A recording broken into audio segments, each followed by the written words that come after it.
chers téléspectateurs, bienvenue à ce nouveau numéro de méditation de la parole de Dieu. Je prie qu'à travers cette méditation, que la lumière de Dieu inonde chacun de vous dans le nom puissant de Jésus. À travers cette méditation, je prie et je demande à Dieu qu'il accorde la grâce à chacun de vous de comprendre qu'il a de la valeur, qu'il est important dans les mains de l'Éternel dans le nom puissant de Jésus. Papa, merci. C'est au nom puissant de Jésus que j'ai prié. Amen. Le thème de ce jour s'intitule « Tu es important aux yeux de l'Éternel ». Tu as de la valeur aux yeux de l'Éternel. Et comme test de base, nous irons dans Juge 11, 1 à 9. Jephthé, le Galadite, était un vaillant héros. Il était fils d'une femme prostituée et c'est Galad qui avait engendré Jephthé. La femme de Galad lui enfanta des fils qui, devenus grands, chassaient Jephthé et lui dirent « Tu n'hériteras pas dans la maison de notre père, car tu es fils d'une autre femme. » Et Jephthé s'enfuit loin de ses frères, et il habita dans le pays de Tob. Des gens de rien se rassemblaient auprès de Jephthé, et il faisait avec lui des excursions. Quelque temps après, les fils d'Ammon firent la guerre à Israël. Et comme les fils d'Ammon faisaient la guerre à Israël, les anciens de Galad allaient chercher Jephthé au pays de Tob. Ils dirent à Jephthé, « Viens, tu seras notre chef, et nous combattrons les fils d'Ammon. » Jephthé répondit aux anciens de Galad, « N'avez-vous pas eu de la haine pour moi, et ne m'avez-vous pas chassé de la maison de mon père?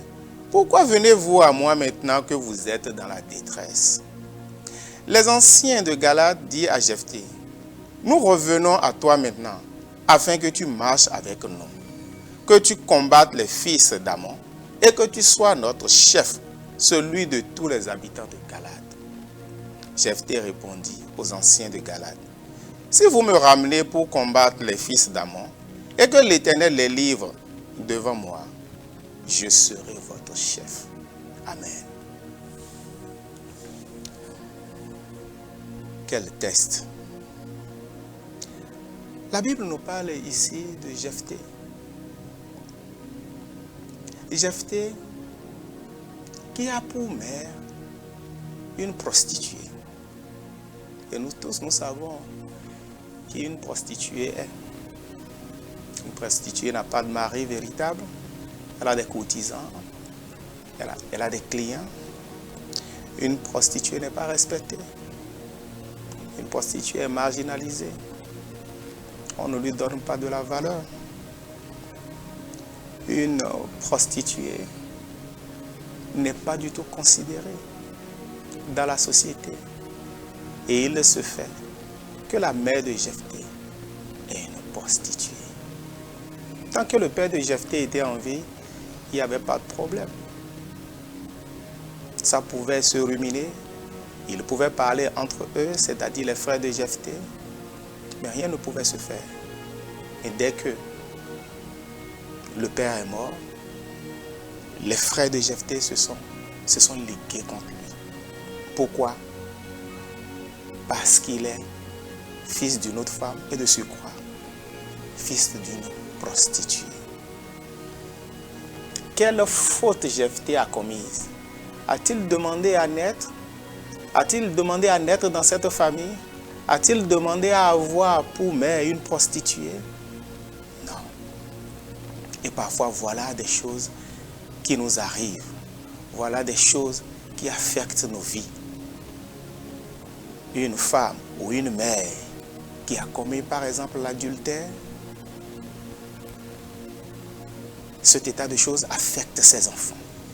Ses enfants sont insultés, sont pointés du doigt, sont marginalisés, sont rejetés.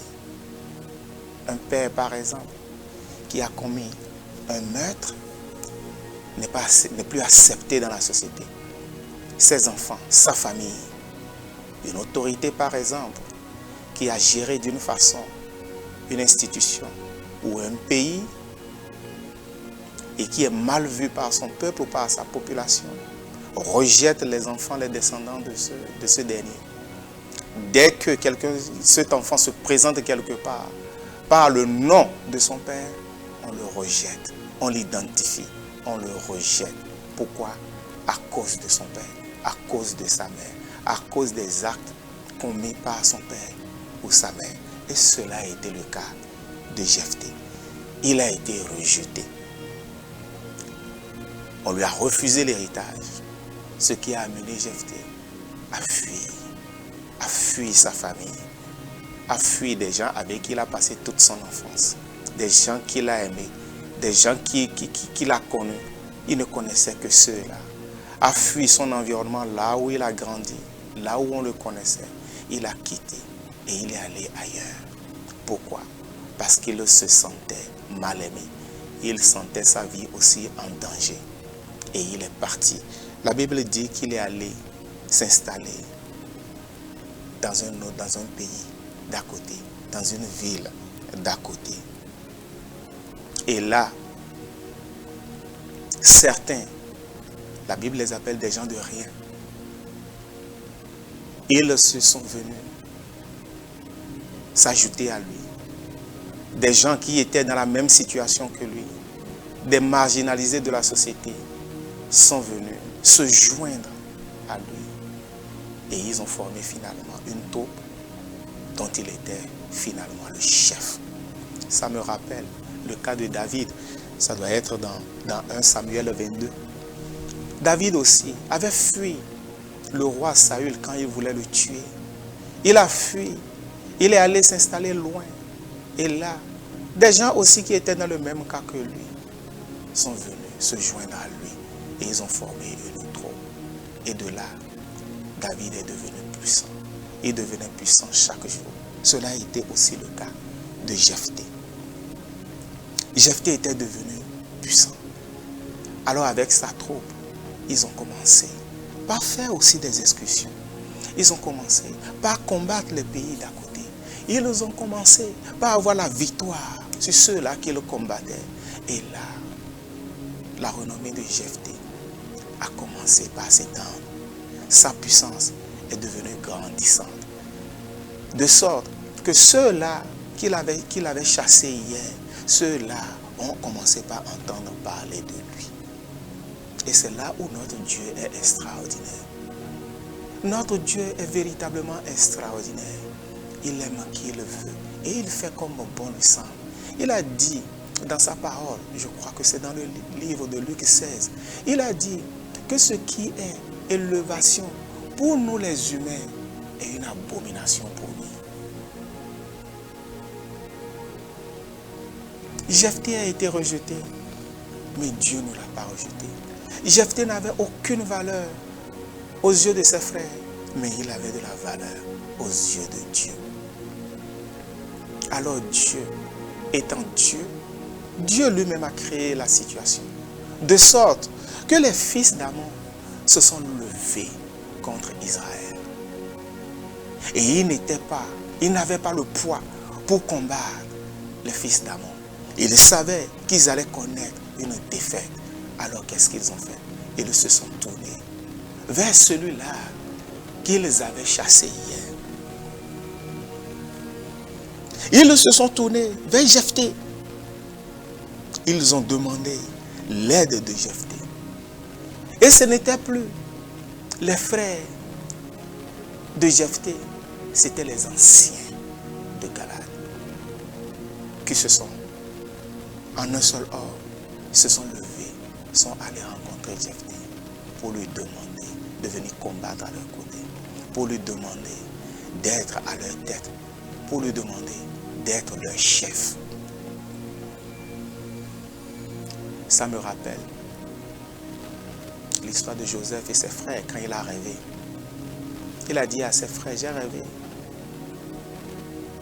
Et la lune, le soleil, les étoiles se sont prosternés devant moi. Les frères de Joseph ne voulaient pas que Joseph domine sur eux. Mais Joseph, finalement, non seulement il a dominé sur eux, mais il a dominé sur toute l'Égypte. Et c'est ce qui s'est passé aussi avec Jephthé. Jephthé, le rejeté. Jephthé qui a été chassé. Aujourd'hui, Jephthé, on lui demande d'être chef. Dieu dit dans le livre de Psaume 75 que l'élévation ne vient ni de l'Occident, ni de l'Orient, ni du désert, mais l'élévation vient de lui, Dieu. Et il accorde l'élévation à qui il le veut. Il élève l'un, il abaisse l'autre. Il a abaissé le frère de Jephthé et il a élevé Jephthé.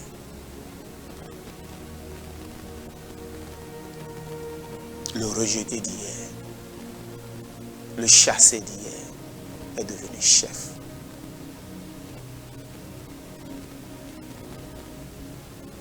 David, quand il s'est agi, quand Dieu a demandé à Samuel d'aller oindre un des enfants de Jessé,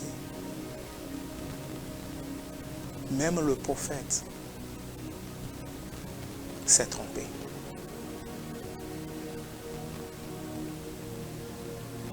La mère de David, le père de David, aucun d'eux n'a pensé à David. Il pensait peut-être à Abinadab, il pensait à d'autres enfants, mais personne n'a pensé à David. Personne n'a appelé David. Mais David n'était pas là. David était au pâturage. David était loin. Mais il était important aux yeux de Dieu. Il était le choix de Dieu. Il avait de la valeur aux yeux de Dieu. De même Gédéon. Gédéon, quand Dieu a porté son choix sur lui en envoyant l'ange de l'Éternel, qu'est-ce que Gédéon a dit dans le livre de Juges 6? Il a dit, ma famille est la plus pauvre.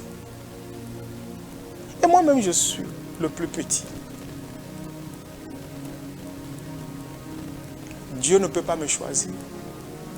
Je ne suis pas un vaillant guerrier. Dieu ne peut pas te choisir. Mais Dieu a choisi David. Un jeune, il n'a jamais fait la guerre. Mais il a choisi David pour combattre Goliath. Mon message pour toi ce matin, c'est de te dire que quelle que soit la situation que tu vis, quel que soit ce que tu traverses, est-ce qu'on t'a rejeté? Est-ce qu'on t'a banni? Est-ce que tu es marginalisé? Est-ce qu'on t'a écarté? Qu'est-ce qui s'est passé? Comme Gédéon, tu penses que tu n'as pas de valeur? Je te confirme ce matin que tu as de la valeur devant l'Éternel. Je te dis ce matin que si Jephthé, le fils d'une prostituée, a eu de la valeur devant Dieu, je te dis ce matin que tu as de la valeur devant l'Éternel. Peut-être que tu es issu d'une famille pauvre, peut-être que ton nom n'est pas célèbre, mais je te dis que tu es célèbre devant Dieu, tu es célèbre dans les mains de Dieu. Et je proclame sur ta vie qu'à partir de ce jour, les choses changent pour toi. À partir de ce jour, ceux qui t'avaient chassé te recherchent maintenant. À partir de ce jour, oh oui, ce que tu avais perdu, tu le retrouves. À partir de ce jour, l'Éternel te positionne pour sa gloire dans le nom puissant de Jésus. Soyez tous bénis, journée bénie, au nom puissant de Jésus, j'ai prié. Amen.